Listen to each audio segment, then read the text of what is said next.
Well, the game is still going, but we're going to go ahead and go live anyway. Post-game show, Ole Miss dominates Furman as, they're supposed to. That's kind of what a top 10 team should do against an FCS opponent. Hell, it's what an SEC team should do against an FCS opponent every single time they play, and Ole Miss did that. And as you guys know, if you listen to the radio show or you listen to me long enough, you know that when it comes to breaking down and talking about FCS games, the only thing that happens that should change your perception about your team is negative.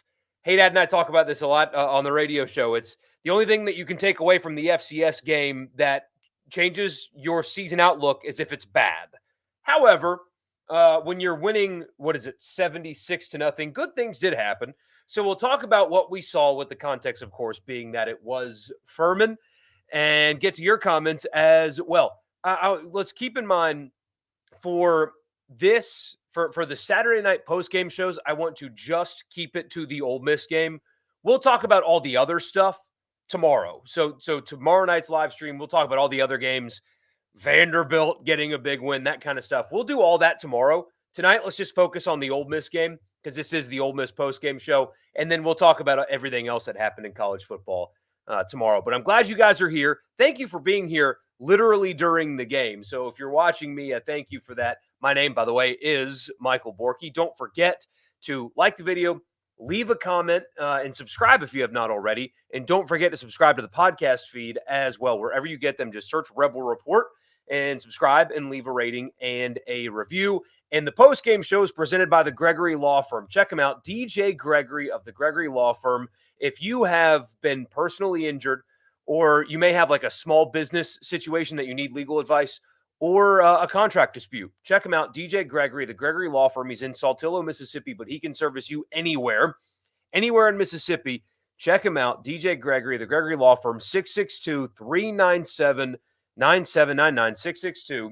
662-397-9799. Don't delay. Call DJ today, the Gregory Law Firm, for all of your personal injuries, small business, or contract disputes. If you need legal advice, do not delay. Call DJ today. So we'll quickly go through the box score some, and then talk about the game a little bit, and then I'll send you on your way because, again, the game's going on right now. It's 76-0. A lot of college football going on that we'll talk about tomorrow. But Ole Miss currently, there is, 8 minutes to go in the fourth quarter. Ole Miss leading Furman 76-0. Jackson Dart on the day, 22 of 27 for 418 yards and 5 touchdowns. And again, the context is it's Furman.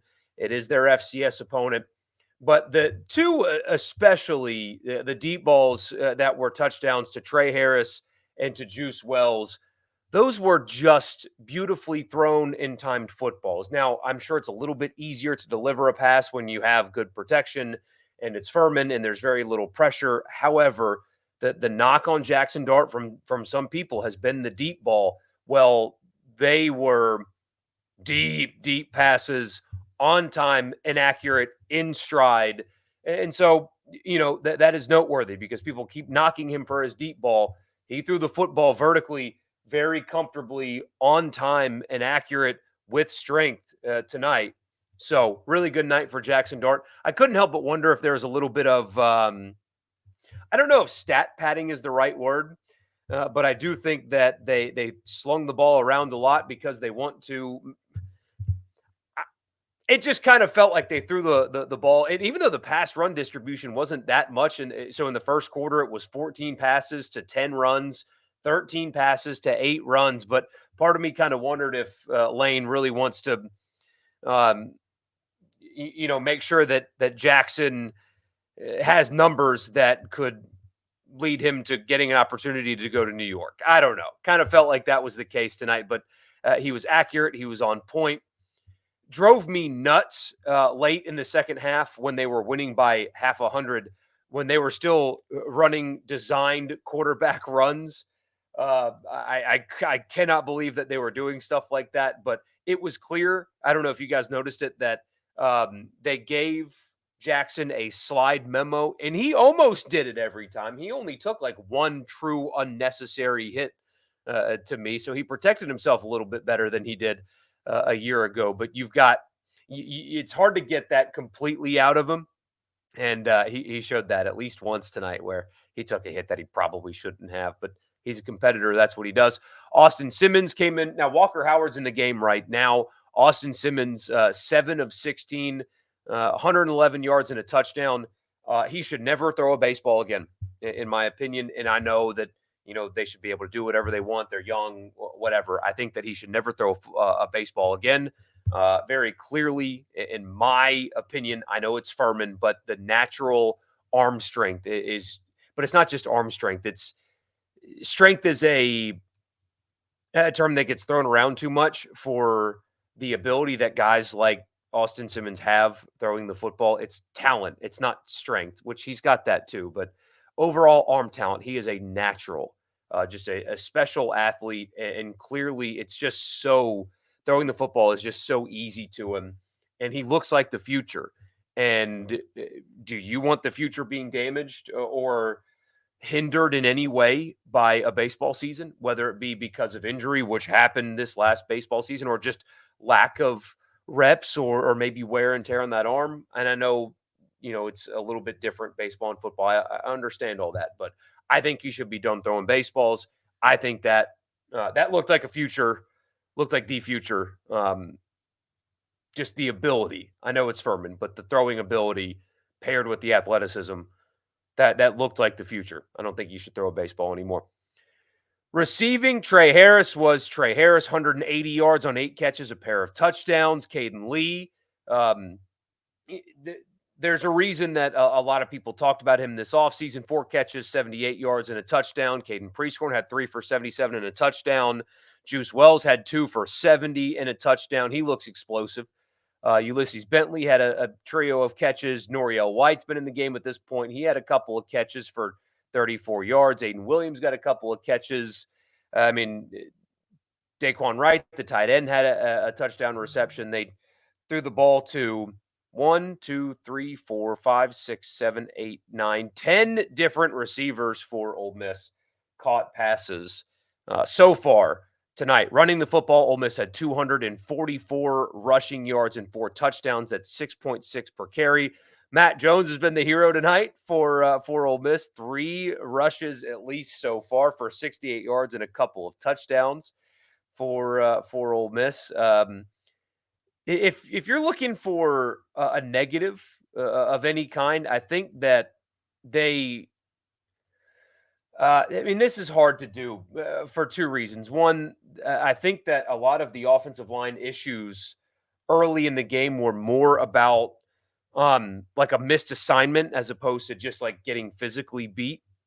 And also 2 interior linemen, both of which play center, were out. So they were on what I assume is their 3rd string center to begin with. And there was at least one moment in the game where that led to Dart getting hit because of a miscommunication, not necessarily getting beat.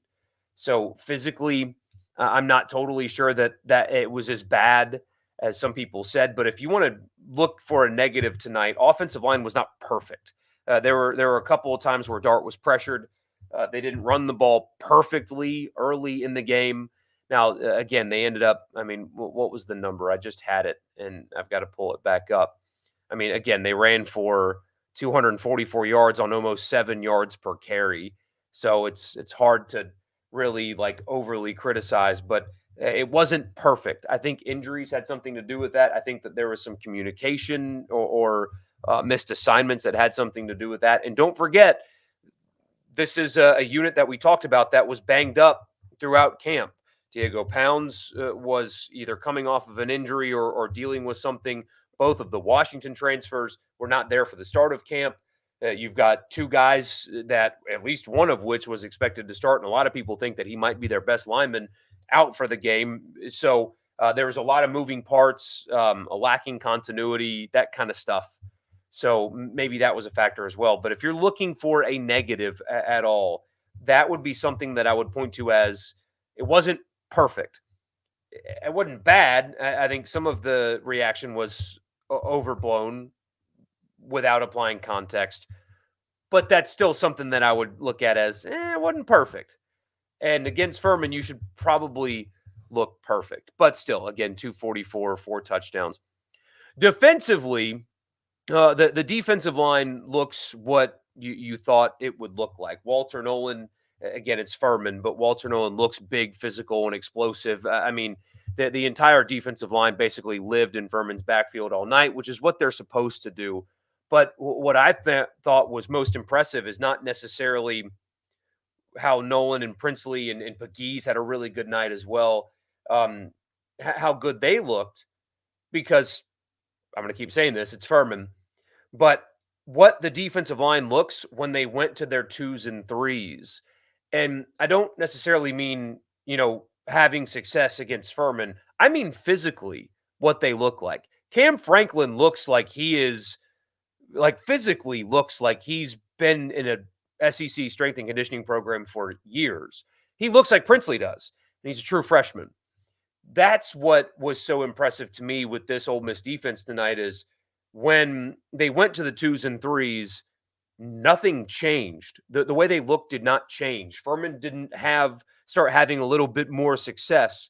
It was physically dominant at every level on the defensive front at every point of the game. When you have Nolan and Princely and Pegues and Ivy, and then you go to Akelo Stone, and you go to the freshmen that played tonight, all billion of them, it seems like, but physically they all looked the part. Chris Paul, the linebacker, didn't start tonight, and he had 8 tackles and 2.5 tackles for loss. So their non-starter linebacker at this point is somebody that has played a ton of college football at the SEC level and flashed tonight. Jam Brown looks really, really good on the defensive line as well. Physically looks really good on the defensive line. I think that the addition of Trey Amos, you could see that physically he looks and plays the part. It's Furman. Like I said at the beginning, there's only negative that you can take away from a game like this to change the outlook of the team. We thought this was a team that could compete for an SEC championship, and they looked like that tonight. We'll see a few weeks from now if that's reality, but you have to love the way they started the game. You have to love the way Jackson Dart threw the football, especially vertically. You have to really love physically the way they look on defense, but not just the starters. The twos and the threes look the exact same. The depth that they have on defense really stood out tonight physically. And, running back is definitely interesting. Barely got to see Amos tonight. He didn't play until into the fourth quarter, I don't think, and the game's about to end, by the way, just a minute left. So I'm going to go ahead and close it down. And Lane's channeling his inner Saban right now. He's angry, up 76 in the fourth quarter. But running back's a position that I'm really curious about. I mean, Henry Parrish had 8 carries. Dart had 6 carries. Bentley had 6. Amos 3. Jones 3. So they didn't, focus on running the football so much tonight. So what that rotation is going to look like or who's going to step up, we got no indication of that tonight. But Princely's playing physically, looks absolutely fine. Juice Wells physically looks absolutely fine. They beat an FCS team 76-0.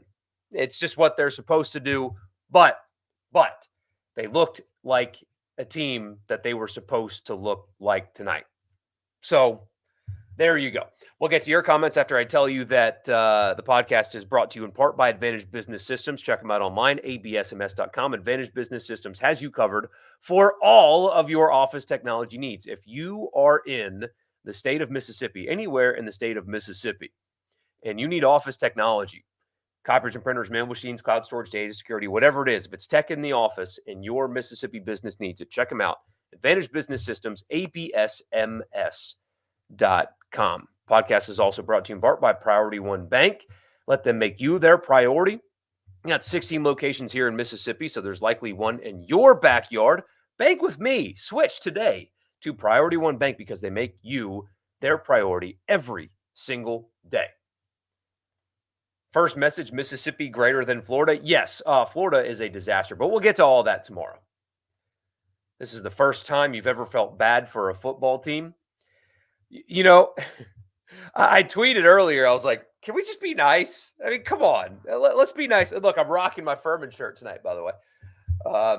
But yeah, I kind of felt bad for him for a couple of points in the game. But here's why you shouldn't. Because Furman is a high-level academic institution, for one, so they're getting a great education for free, a very expensive education for free, and they don't compromise academics for athletic admittance. So if you got into Furman, you're a really brilliant person. They're going to be fine in life, but also it's a top 10 FCS team. Like, it's a really good football team. They understood what they were walking into. They're well aware of who Ole Miss is and what this game is for. They're going to be all right. They're a top 10 FCS team. They're going to win a bunch of football games. They've won 20 games in the last 2 years. They're going to be fine. They're going to be just fine. I did have a moment of feeling bad, though. I hate watching my childhood team get their ass kicked the way that Furman got their ass kicked tonight. But they're going to be fine. How much did Furman get paid for this game? It wasn't enough. So the FCS teams don't get paid like the $1.8 million that you get from the G5 teams. But look, I know people hate these games. And I mean, there's no way you enjoyed watching that. I didn't enjoy watching that. But those games serve a very important purpose because programs like Furman need these bye games to exist in their current form. Some of these programs probably would fold. Maybe not Furman, but some of these FCS schools cannot survive without these bye games. They need these bye games. And so they serve a very important purpose because FCS football is very important. All of these teams give full scholarships to 63 young men. And they play good ball on top of it, but that is the level in which, the student athlete still really is the student athlete. They send some guys to the pros. Furman has a handful of guys that have played in the NFL and just sent a tight end to the NFL recently. So, they've done it, but that level provides a service. They provide academic opportunity for young people, some of which would not be given that opportunity otherwise. So these bye games are so important. I don't hate them the way other people do. Dart for Heisman. Like I said before, I think that Lane had that in the back of his mind when he was slinging the ball around a little bit tonight. I really do think that. But anyway, the one thing you learned about this game is that the defense is deep, no doubt. Dart could have thrown for 1,000 yards if they wanted him to, 12 or 1,300 if they wanted him to. Defense is absolutely stacked on the line. They need some help on the back end. There's a couple of early coverage busts. So two things on that. One good, one bad. The bad is coverage busts. You never want to see that because if Furman can exploit it, so can somebody else. However, that is something that you can clean up, right? That's a mental error. That's just that's a screw up that can be corrected. It's not like Furman got them a couple of times in the first half by winning one-on-one matchups. You know what I mean? And it's kind of like the same thing that I noticed on the offensive line. It looked like they weren't winning one-on-one matchups as much as they were like Ole Miss was not picking up stunts or something correctly, things that you can very clearly fix. US Alabama is also trying to impress Caleb Cunningham. Yeah, but he was in Oxford tonight.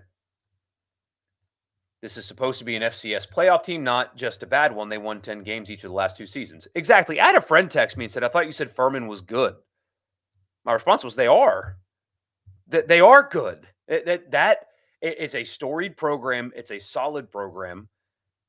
Hendricks has done a hell of a job. They will be a playoff team this year again. They're ranked in the preseason top 10. They are. So, yes, that's a good FCS team. Ole Miss is just an elite FBS team. that wasn't Pine Bluff that they destroyed tonight. That's actually a good one. Checking out and going back to the game. Oh, I'm way behind on messages then because the game just ended. Lane looks like he would rather be anywhere else right now. I'm telling you, he channeled a little bit of his inner Saban there, getting all pissed off about being up 76-0.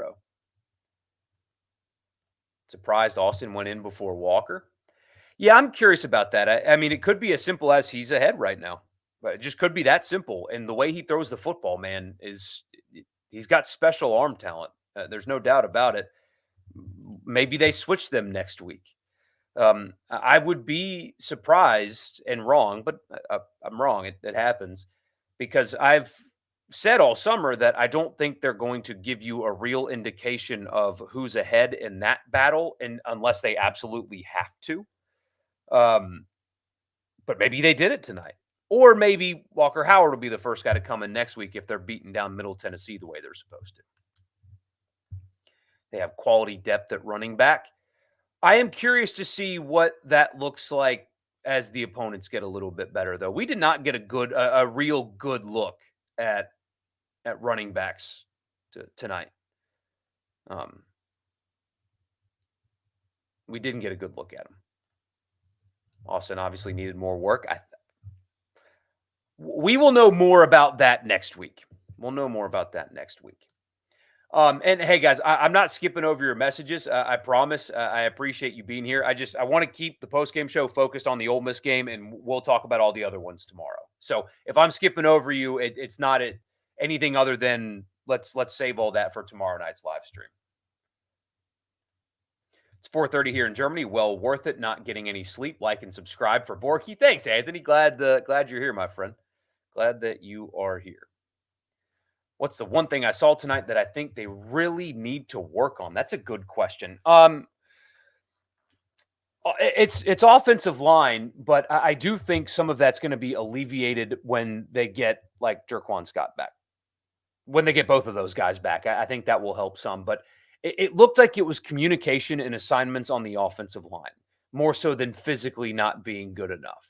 That would be. And, we're doing this probably while Lane is speaking, so we'll get more insight into what Kiffin saw. But I do think that was that was the one downside tonight, other than not getting a good look at running backs. But that happens, whatever. The one downside tonight, I think, is that there were some blown assignments. There was a couple of early blown assignments defensively in the secondary. And then it looked like there was some issues on the offensive line with assignments as well. That would be the thing that you want to look closely at between now and Middle Tennessee is if they're able to clean that up and if they're able to get a little bit healthier there as well. You think Kiffin will be upset he didn't break 80? Opportunity to do it at the end, and it didn't happen. Looks like you're guessing Walker Howard is off target. Kiffin looks upset. He definitely was upset. It definitely was after the game. He's a perfectionist, though. I mean, this is, he truly believes that this team has a championship ceiling, and he watched a coach in Nick Saban. He coached for a coach that in games like this demanded perfection. And when he did not get it, it was a problem. And Lane Kiffin demands perfection, and he didn't get it tonight. And so it reminded me of that. Now, I'm not saying he is Nick Saban, but that's the kind of mindset that it appears that he has now. Couldn't take anything away from that game besides Harris Dart 2024.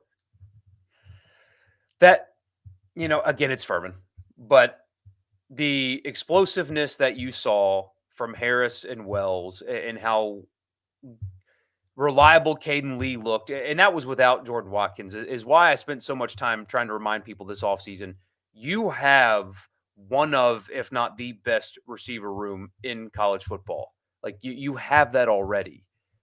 That's why I spent so much time this offseason talking about it. And you saw, albeit against Furman, why.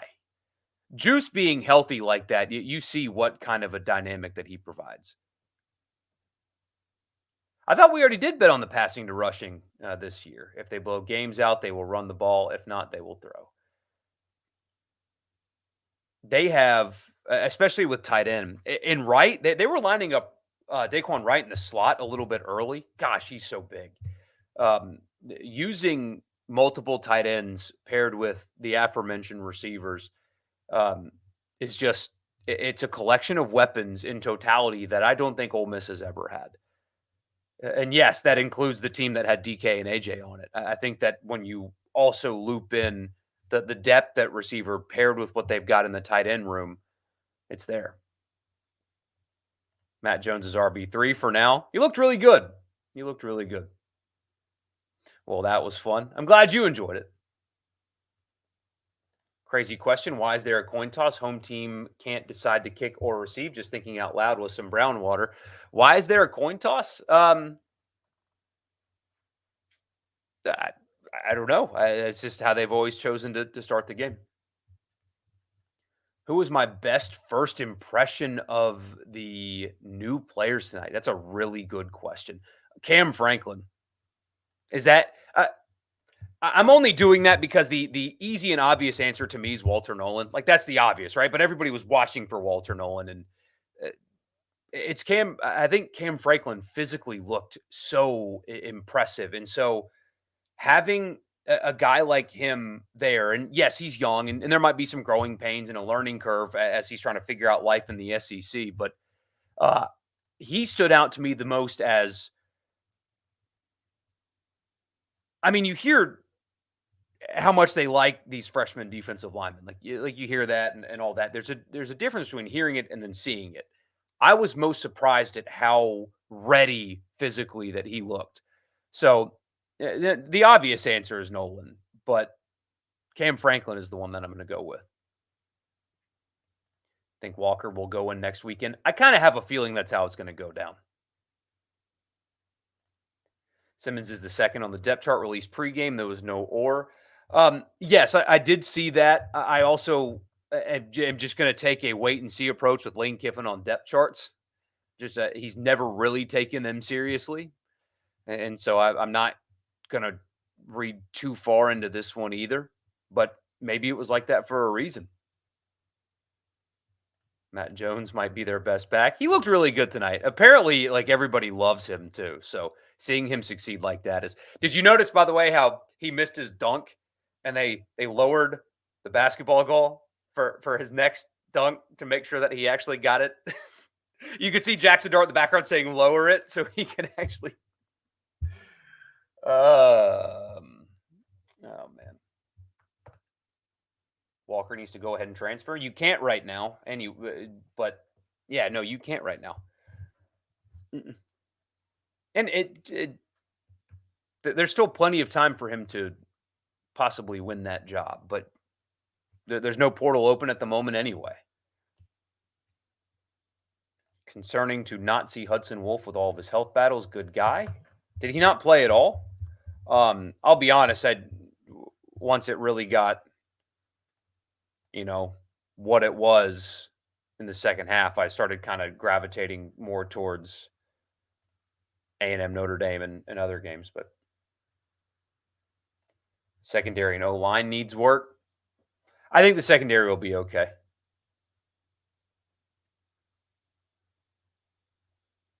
Some of those snaps were, yeah, and that was third string center, so that needs to be kept in mind.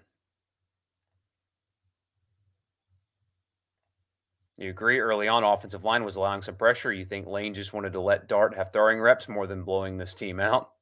I agree. I don't think that he came in like thinking, screw Furman, let's blow him out. It was more about wanting to really just let Dart loose and had more rushing yards than they had total yards. Is that true? So Ole Miss had, let's see, 243 to Furman's 146 through the air and 39 on the ground. No, excuse me. 146 on. No, I'm an idiot. I'm sorry. 26 on the ground. I can't even read box scores. It's late. Forgive me. And I got to stay up and watch this Southern Miss game now, too. Southern Miss, Kentucky starting in like 20 minutes after 10 o'clock. Yeah, 26 rushing yards for my Paladins tonight. That's a tough one.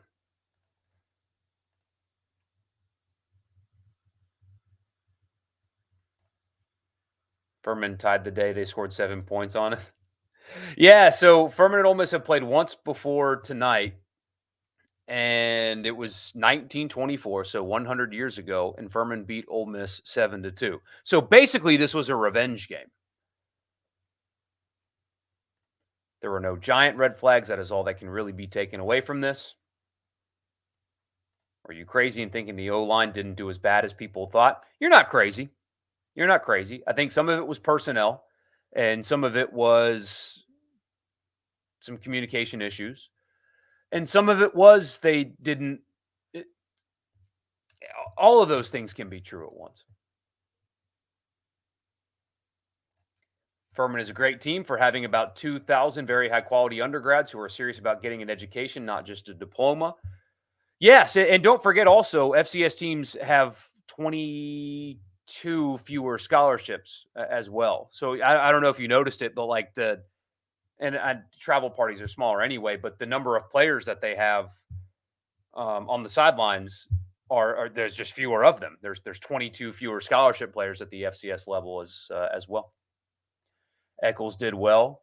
I mean, the entire defensive line. We'll do winners and losers on the radio show on Monday, and the Ole Miss defensive line. I mean, all of it. Eccles, Jam Brown, Cam Franklin.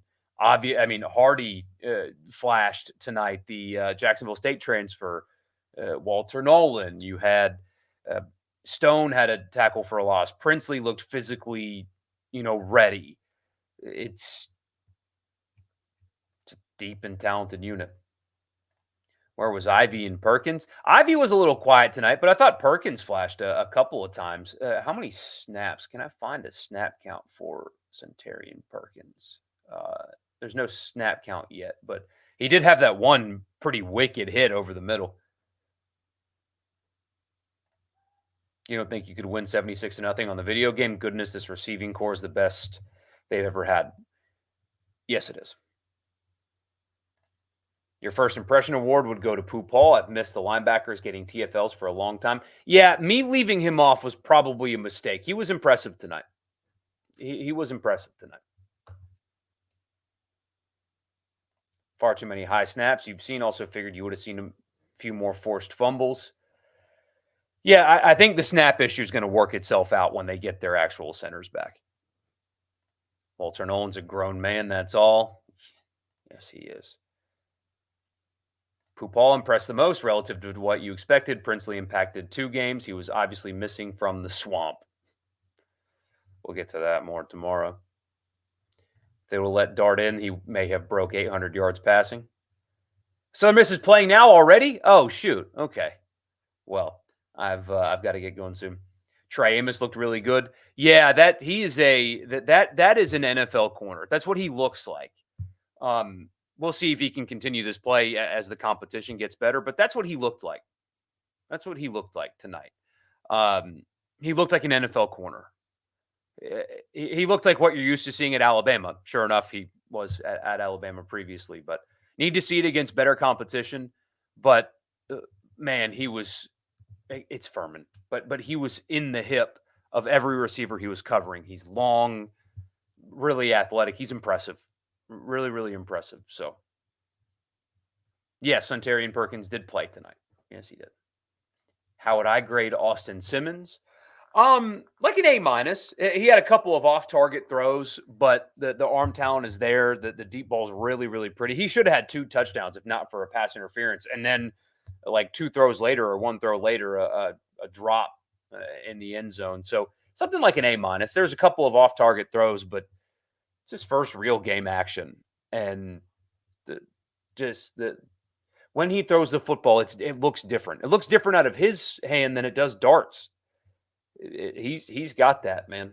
Yeah, he really, really does. So anyway, That's about all we'll do for the Furman game, to be honest with you guys. I appreciate you being here. We will be back live again tomorrow, 8 o'clock. We'll just do a weekend recap, talk about all the other stuff that we saw around the SEC. So, and college football as a whole. We'll just talk college football tomorrow. Thank you guys for being here for the post-game show. These, I promise, will be a little bit better as the games get better. But thank you for being here. Don't forget to like and subscribe and follow and do all that good stuff. And I'll see you guys again tomorrow at 8. See ya.